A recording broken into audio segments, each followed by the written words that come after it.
As information about the aftermath of the horrific earthquake in Haiti continues to pour in, the Real News spoke to independent journalist Ansel Hers, who joined us via broadband from the United Nations base in the Haitian capital of Port-au-Prince. Basically, I was at one of the hospitals that was not crushed. There are basically just a few Haitian doctors there, Haitian Red Cross, and then a team of French doctors, probably I think about a total of 7 of them. And they're poorly equipped. They don't have all the supplies that they need. We felt another tremor today, and everybody ran out of the building. They're basically treating like 1 or 2 people at a time. And so in the meantime, there are just hundreds of people outside this hospital in tents waiting for some kind of care, and many of them have been there for days. Yeah, the other needs are, I think, for food and water, obviously. I just actually got on the internet now today and saw one of the top reports in the British media basically hyping, I think, the notion that Haitians are looting in a widespread way. There's a picture of 2 Haitian guys bringing boxes out of a building which is almost entirely collapsed. I haven't seen any quote-unquote looting myself. What I have seen is people trying to share what they have. The focus on looting found in much of the English-language media coverage has brought some to question whether or not Haiti will become another example of what author Naomi Klein famously termed the shock doctrine. Under the model, harsh security measures are imposed, followed by the passage of policies that, under normal situations, would cause massive resistance, such as the privatization of public services, but which pass easier under the combination of crisis trauma and militarization. Often this is accomplished through crisis-time loans that come with harsh conditions, limiting public expenditure and opening markets for foreign investment. The dire straits of the crisis situation leaves the embattled government with no room to negotiate. The International Monetary Fund has already pledged $100 million in such conditioned loans to Haiti. Klein points out on her website that the Heritage Foundation think tank responded within hours of the earthquake with a demand that the U.S. should use the crisis to its advantage. They quickly took the post down, but a new one appeared soon after, laying out 4 demands for the U.S. intervention in Haiti. Number 1, send the military. Number 2, appoint former President George W. Bush to join Bill Clinton in leading the U.S. relief effort. Number 3, make a central task of the military to ensure that Haitians aren't getting on boats to illegally enter the United States. And number 4, tie the U.S.'s humanitarian aid to Haiti to democratic and economic reforms. As of Monday morning, President Obama has deployed a total of 5,000 U.S. military personnel. On Saturday, he completed Part 2 in appointing former Presidents Clinton and Bush to head up fundraising efforts. We want to be a place where people can know their money will be well spent, where we will ensure the ongoing integrity of the process. And we want to stay with this over the long run. Peter Hallward, author of the book Damming the Flood, Haiti, Aristide, and the Politics of Containment, say that while ex-presidents are great for raising money, neither Clinton nor Bush have ever shown respect for Haitian sovereignty or their twice-elected, twice-overthrown leader, Jean-Bertrand Aristide. Well, it's a very discouraging development, and it demonstrates a kind of fundamental continuity of American strategic interests. To start with Clinton very briefly, Aristide's forced out of office by a military coup in September '91 when Bush Sr. is in power. Clinton maintains the standard U.S. policy, which was not to return Aristide to power until, through negotiations with the coup leaders, with the army, they managed to extract a whole series of concessions, which were basically involved him accepting the neoliberal policies that he'd opposed when he was elected. So, and the pressure they put on him was very simple, which was to kill his supporters in Haiti. The United States was involved in the setting up of death squads and other forms of paramilitary coercion that killed, hundreds and then ultimately thousands of people in Haiti, all from 91 to 94.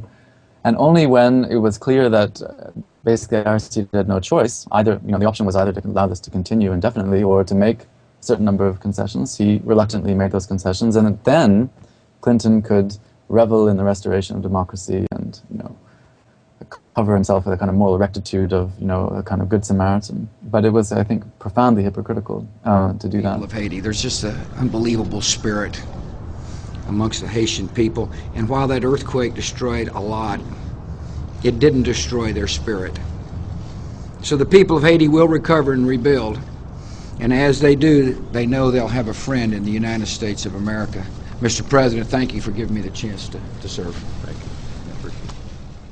Bush, it was even worse. So Aristide's reelected with a huge majority in 2000. Even before he's taken office, the United States cuts off all bilateral aid to Haiti, which is to say, a very substantial amount of money, about an amount roughly equivalent to about half the Haitian annual budget. More importantly and more perversely, they immediately suspend the disbursement of pre-agreed loans that had been agreed with the Inter-American Development Bank before Aristide came back in 97, 98. Pre-agreed loans for $140+ million and the promise of 500 million to come. All of that money was frozen, and Aristide never saw any of it. So the effect was really a campaign of economic aggression against the government. It cut its budget in half and prevented it from being able to invest in any of the programs that it had promised and campaigned on when it was elected in 2000. A component of the U.S. strategy under Bush was to launch a paramilitary force to sabotage the government directly, to attack police stations, to attack later government officials and government sympathizers. And these operations started in July 2001, just a few months after Aristide's government starts. And they continue right through to the insurgency. They grow eventually into a full-on insurgency in February 2004 and lead to what is a straightforward military coup. So that is Bush's legacy. It's a legacy of direct aggression against an elected government that led to a very brutal and violent coup. To have Bush and Clinton as the people who will push through this next round, of heavily managed interference in their country makes me worry. Yes, there's a need for emergency relief, that's undeniable, but on what terms and under what conditions and in whose interests, that I think there's a lot of reason to be very worried about that.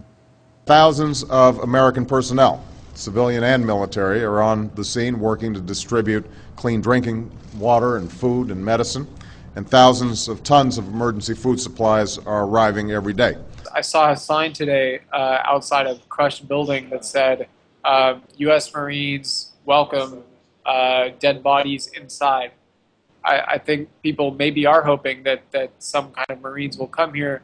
But according to HERS, the first U.S. soldiers to arrive in Haiti have not been taking on these tasks.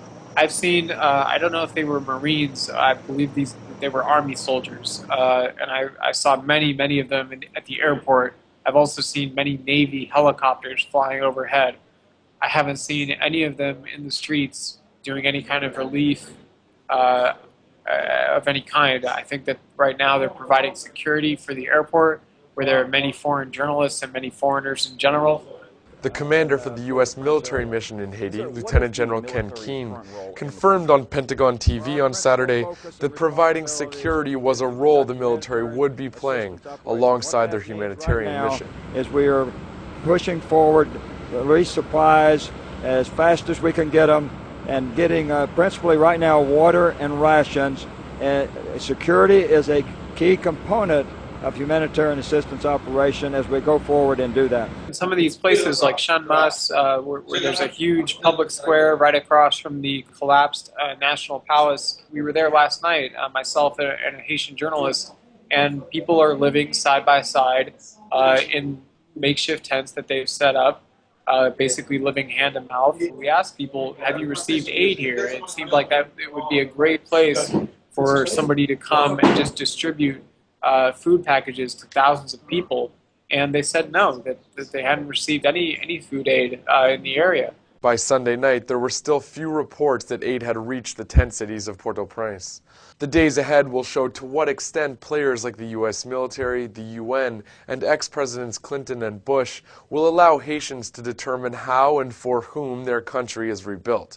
For now, HERS suggests donating to organizations like Partners in Health. Partners in Health is a widely respected organization that has many Haitians leading its operations to provide health care to Haitians.